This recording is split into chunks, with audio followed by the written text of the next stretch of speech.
रूढ़ी प्रताप गांव गणराज्य के अध्यक्ष हेमलाल धुर्वे ने विधायक संजय उइके पर आरोप लगाया कि वे आदिवासी समाज को गुमराह कर रहे हैं। यह आरोप एक गंभीर राजनीतिक विवाद का हिस्सा हो सकता है, जिसमें आदिवासी समाज के अधिकारों और उनकी समस्याओं को लेकर मतभेद सामने आ रहे हैं। संजय उइके पर हेमलाल धुर्वे के आरोपों के पीछे राजनीतिक या सामाजिक कारण हो सकते हैं, जो ग्रामीण स्तर पर आदिवासी समुदाय की स्थिति और नेतृत्व की प्राथमिकताओं से जुड़ हो सकते हैं। यह भी संभव है कि इन आरोपों के माध्यम से धुर्वे आदिवासी समाज के लिए सही दिशा दिखाने और नेतृत्व के प्रति जागरूकता फैलाने का प्रयास कर रहे हों। यह मामला क्षेत्रीय राजनीति और आदिवासी समाज की आंतरिक संरचना से जुड़ा हो सकता है। इसमें नेतृत्व की वैचारिक असहमति और समाज के अधिकारों को लेकर संघर्ष का संकेत मिलता है। ये प्रेस वार्ता, चूंकि ये जो क्षेत्र है, तीन जो ब्लॉक हैं, तीन तहसील हैं, बैहर, बिरसा, परसवाड़ा, ये 5वीं अनुसूचित क्षेत्र भारत की संविधान 200 संविधान के अनुच्छेद 244(1) के तहत आता है। और इस क्षेत्र में पेशा कानून चूंकि 1996 से लागू है, लेकिन नियम अभी 2022 में बना। उस संबंध में कुछ लोगों ने, और कुछ लोगों क्या, उसमें से सम्मान्य विधायक जी और सम्मान्य ध्रुव किशोर मेरावी जी ने एक राष्ट्रीय स्तर का 2 दिवसीय पेशा कानून का कार्यशाला का आयोजित किया। हम सम्मान करते हैं उसका, लेकिन इस बात का हमें दुख है और खेद है कि उन्होंने क्षेत्र के ग्राम सभा अध्यक्ष और ग्राम सभा के पदाधिकारी, पंचायत के सरपंच, उप सरपंच और वार्ड पंचों को इस संबंध में उन्होंने आमंत्रित ही नहीं किया। चूंकि मैं इस क्षेत्र का ऑलरेडी पारंपरिक गांव गणराज का बिरसा तहसील का अध्यक्ष हूं, मुझे भी बाईपास किया गया। मतलब कुल मिला के सबको ही मैंने जो है प्रेम मरकाम जी को पूछा, चूंकि वो बिरसा तहसील का जो है सरपंच संघ का ब्लॉक उपाध्यक्ष हैं, और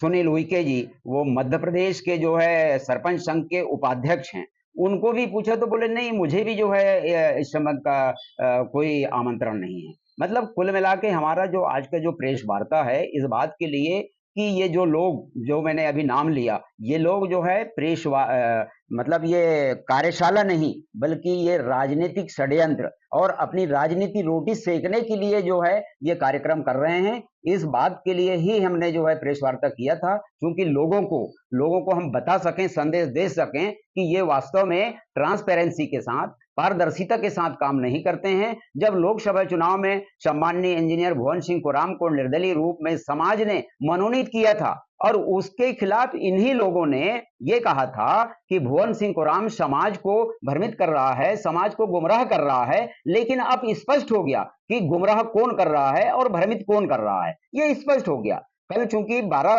राज्यों के अगर बड़े जो विशेषज्ञ लोग अगर आ रहे हैं, संवैधानिक विशेषज्ञ, पेशा कानून के विशेषज्ञ, वन अधिकार अधिनियम 2006 के विशेषज्ञ अगर आ रहे हैं, अच्छी बात है, हम सम्मान करते हैं। लेकिन किनको सिखाएंगे, किनको सिखाएंगे? सीखने वाले वहां जाएंगे नहीं तो किनको सिखाएंगे? मतलब आप जो है सिर्फ और सिर्फ जो है कांग्रेस के कार्यकर्ताओं को बुलाने के लिए, ऐसा जो है अपना वाहवाही लूटने के लिए कार्यक्रम किया जा रहा है। और ये कहीं से कहीं तक मैं इस कार्यक्रम को, इनके कार्यक्रम को सिरे से खारिज करता हूं। और ये हमारे तीनों ब्लॉक के लोगों के साथ जो है सीधा सीधा अन्याय है। और इस तरह से जो कार्यक्रम करेंगे, षड्यंत्र करेंगे, उसको हमारे क्षेत्र के लोग कभी बर्दाश्त नहीं करेंगे। क्योंकि हमारा गांव गणराज्य जो है सशक्त है, आज भी है, लेकिन आज के मेरा नाम भूपेंद्र टेकाम है और मैं ग्राम भिंजोरी का ही निवासी हूँ, और वर्तमान में अपना कोयतुर भीमालपेन संगठन का संरक्षक हूँ, बिरसा तहसील से। साथ ही राष्ट्रीय उपाध्यक्ष हूँ गोंडवाना समाज इंडिया का। मैं आपको बताना चाहूँगा कि इसी के साथ में हमारे जितने भी अध्यक्ष हैं तमाम बिरसा तहसील के, वो यहाँ उपस्थित हैं। जैसे कोयतुर भीमालपेन संगठन के अध्यक्ष, उपाध्यक्ष, सचिव सब यहाँ इन्वॉल्व हैं। हमारा पारंपरिक रूढ़ी प्रथा गांव गणराज्य के हमारे अध्यक्ष महोदय बिरसा तहसील से यहाँ उपस्थित हैं। साथ ही हमारे पारंपरिक रूढ़ी प्रथा ग्राम सभा के तमाम 39 अध्यक्ष यहाँ पर भी उपस्थित हैं।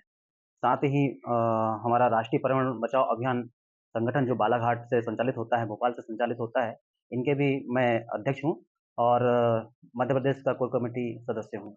साथ ही मैं बताना चाहूँगा कि आज का प्रेस वार्ता का मुख्य उद्देश्य ये है कि 2 दिवसीय यहाँ पर अभी राष्ट्रीय स्तर का जो कार्यशाला हमारे विधायक महोदय जी और उनके सहयोगी द्वारा किया जाना है कापर क्लब मलाजखंड में, इसी संबंध में मैं बताना चाहूँगा कि जो तमाम आज हमारे साथ में यहाँ उपस्थित हैं प्रेस वार्ता में, इन तमाम अध्यक्षों को सामाजिक स्तर से किसी ने खबर नहीं किया कि राष्ट्रीय स्तर का इतना बड़ा आयोजन हमारे क्षेत्र में बिरसा तहसील में किया जा रहा है। जबकि हमें सूचित करना था तो हमारे माध्यम से जो ग्रामीण युवा हैं, युवतियाँ हैं, इन्हें भी हम जोड़ते, बुलाते और उन्हें भी हम संगठित करते। लेकिन ऐसा हमें भी वंचित किया गया, हमारे जितने अध्यक्ष हैं इन्हें भी वंचित किया गया। हमारे पारंपरिक रूढ़ी प्रथा ग्राम सभा के अध्यक्ष हैं, उपाध्यक्ष पूरा तमाम टीम है, संगठन है, सामाजिक स्तर पे जितने भी लीडरशिप कर रहे हैं, जो निजी लड़ाई एक्चुअल में जो सामाजिक स्तर पे जो सही लड़ाई लड़ रहा है, ऐसे लोगों को वंचित किया गया। और मैं बताना चाहूँगा कि ये सिर्फ़ कांग्रेस पार्टी का ही एक ऐसा रणनीति है कि हमारा वोट बैंक कैसे बनाया जाए। क्योंकि पिछले चुनाव में देखा गया कि भई बहुत कम आंकड़ों से इन्होंने जीत हासिल किया है, उसी आंकड़े को बढ़ाने के लिए ये एक षड्यंत्रकारी प्रयत्न है, जिसके माध्यम से ये बताना चाहते हैं कि हम इतने बड़े संगठित हैं, इतना बड़ा आयोजन कर रहे हैं। लेकिन ये बताइए जब इतना बड़ा आयोजन है आपका, इससे जब ग्रामीण युवाओं को, युवतियों को लाभ नहीं मिला तो आयोजन का मतलब क्या? ये जो इनके सहयोगी हैं, इन्हीं को बटोर लेंगे, इन्हीं को इकट्ठा कर लेंगे, उन्हीं को सिखाएँगे, उन्हीं को समझाएँगे, खुद समझेंगे, बस हो गया। नेमन सिंह मरकाम है, ग्राम मुंडा टोला, और मैं वर्तमान में गांव गणराज ग्राम सभा मानेगांव का उपाध्यक्ष हूं। और आज हम यहाँ पर एक प्रेस वार्ता कर रहे हैं, जिसमें सभी संगठन के अध्यक्ष लोग यहाँ पर उपस्थित हैं, ग्राम सभा के भी अध्यक्ष लोग यहाँ उपस्थित हैं, और कोयतुर भीमालपेन संगठन के अध्यक्ष हैं, और फिर हैं सतखंडा बाबा भौरागढ़ के भी अध्यक्ष यहाँ पर उपस्थित हैं।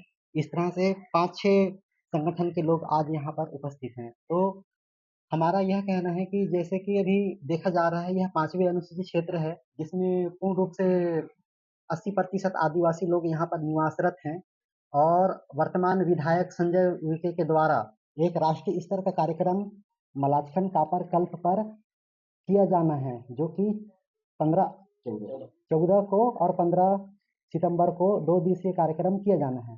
तो उस कार्यक्रम का जानकारी उन्होंने किसी भी संगठन के मुखियाओं को नहीं दिया गया है ना? जिसका हम पूर्ण रूप से विरोध करते हैं।